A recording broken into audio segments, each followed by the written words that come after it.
Welcome to our exploration of self-compassion. Self-compassion involves treating yourself with the same kindness, concern, and support you would offer to a good friend. When faced with difficult times or personal failings, instead of harshly judging oneself, self-compassion allows you to extend understanding and comfort. It's about recognizing that suffering, failure, and imperfection are part of the shared human experience. The concept of self-compassion can be transformative. It shifts how you relate to yourself and to your experiences. Instead of meeting challenges with criticism, you meet them with the supportive voice of a compassionate friend. This mindset can significantly alter your emotional landscape, turning your inner critic into a supportive ally. Incorporating self-compassion into your life isn't about avoiding self-improvement. Rather, it facilitates a healthier approach to personal growth. By being compassionate towards ourselves, we open the door to greater self-awareness and a more authentic engagement with life. This foundation is crucial for the deeper exploration of self-compassion's roles and benefits that follow. Let's delve into the science behind self-compassion. Recent studies in psychology have begun to underscore the benefits of self-compassion. Researchers like myself have found that individuals who practice self-compassion tend to experience fewer negative emotions and exhibit greater resilience. They also enjoy better mental health, often displaying lower levels of anxiety and depression. Self-compassion activates the body's soothing and calming systems. This physiological response can be contrasted with the body's reaction to self-criticism, which often triggers the threat or fight or flight system. Thus, self-compassion provides a psychological space where individuals can deal with personal failings without feeling overwhelmed by negative emotions. Furthermore, self-compassion is linked with a stronger motivation for personal improvement. Contrary to common misconceptions, being kind to oneself does not mean letting oneself off the hook. Instead, it involves a commitment to personal growth because you care about yourself, not because you're inadequate or unworthy. Now let's consider some real examples of self-compassion in daily life. Imagine the everyday challenge of dealing with a work mistake. A self-compassionate approach would involve acknowledging the mistake without judgment, understanding that mistakes are a universal human experience. You might tell yourself, it's okay, everyone makes mistakes, and consider constructive ways to learn from the error. Another example is handling personal criticism. Whether it comes from others or oneself, criticism can be tough to accept.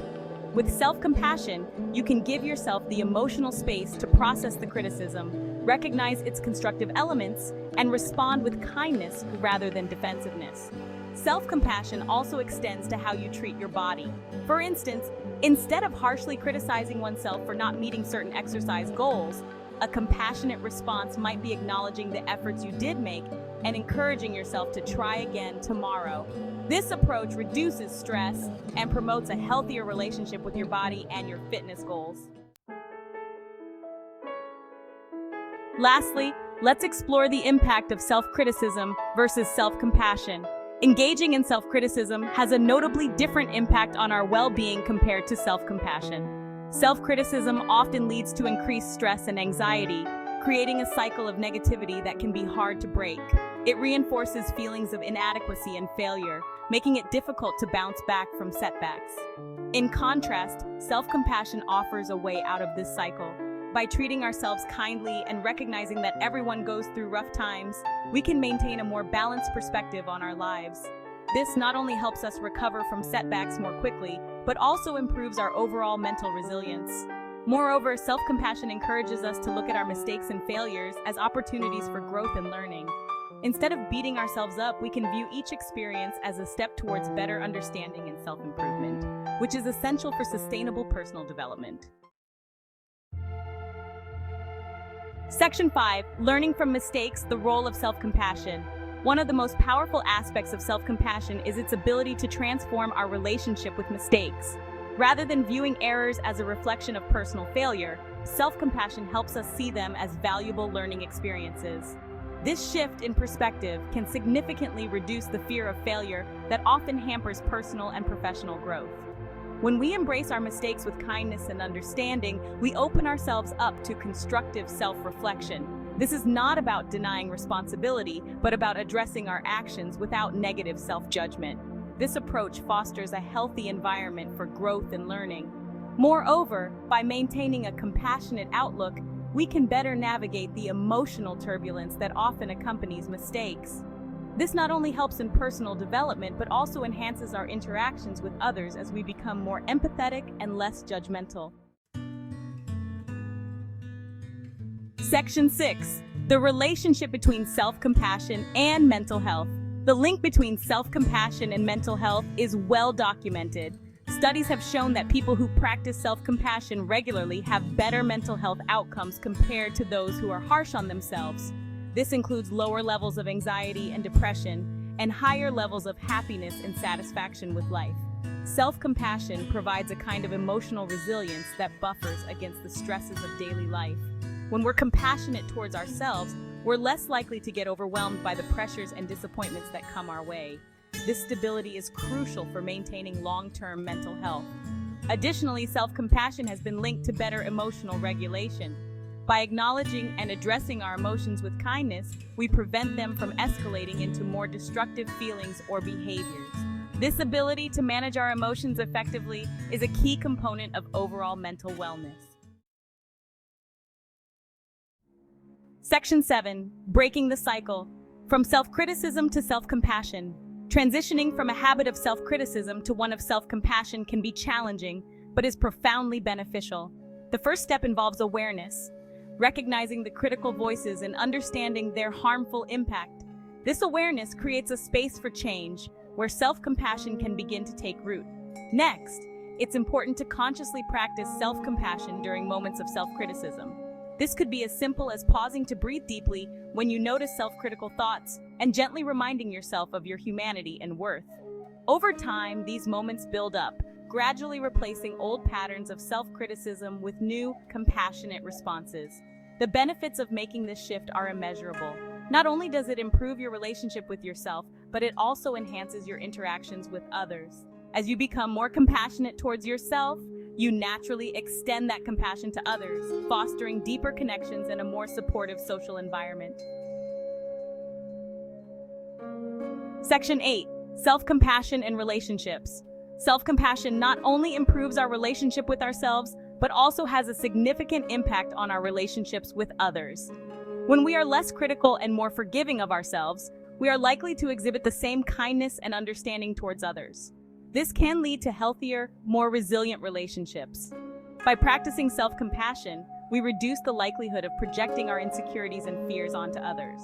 This creates a more authentic interaction where both parties feel valued and understood.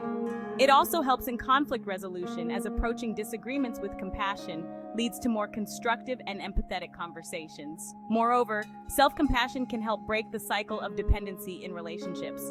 By fulfilling our own emotional needs, we are less likely to seek constant validation from others, which often strains relationships. This self-reliance fosters a more balanced and healthy dynamic between individuals. Section 9. Daily practices to foster self-compassion. Practicing self-compassion can be incorporated into daily routines through simple exercises. One effective method is the self-compassion break, where you consciously take a moment to speak to yourself with kindness during stressful times. This could involve affirmations that reinforce your worth and common humanity. Another practice is keeping a self-compassion journal. Here, you can reflect on daily experiences and consciously apply a compassionate perspective. Writing down compassionate responses to difficult situations helps solidify these attitudes and makes them more accessible in future challenges. Mindfulness meditation is also a powerful tool for developing self-compassion. It involves observing your thoughts and feelings without judgment, which cultivates a compassionate awareness. Regular meditation practice can significantly enhance your ability to be present and kind to yourself in everyday life. Section 10. Conclusion: the path forward with self-compassion. Embracing self-compassion is a journey that offers profound benefits for personal well-being and interpersonal relationships. By treating ourselves with the same kindness we would offer a friend, we not only improve our own lives, but also contribute to a more compassionate world. This journey requires patience, practice, and perseverance. As we forge ahead, it is important to remember that self-compassion is not a destination, but a way of engaging with the world. It enriches our experiences and transforms our relationships. To anyone embarking on this path, remember, be kind to yourself as you would to someone you care deeply about. In conclusion, the practice of self-compassion holds the key to living a more fulfilled and peaceful life. It allows us to meet life's challenges with grace and resilience, and to continue growing in a way that nurtures our best selves. Let us commit to being kind to ourselves and watch as our world transforms one act of self-compassion at a time. If you found this video inspiring, please like and subscribe for more content on self-compassion and personal growth.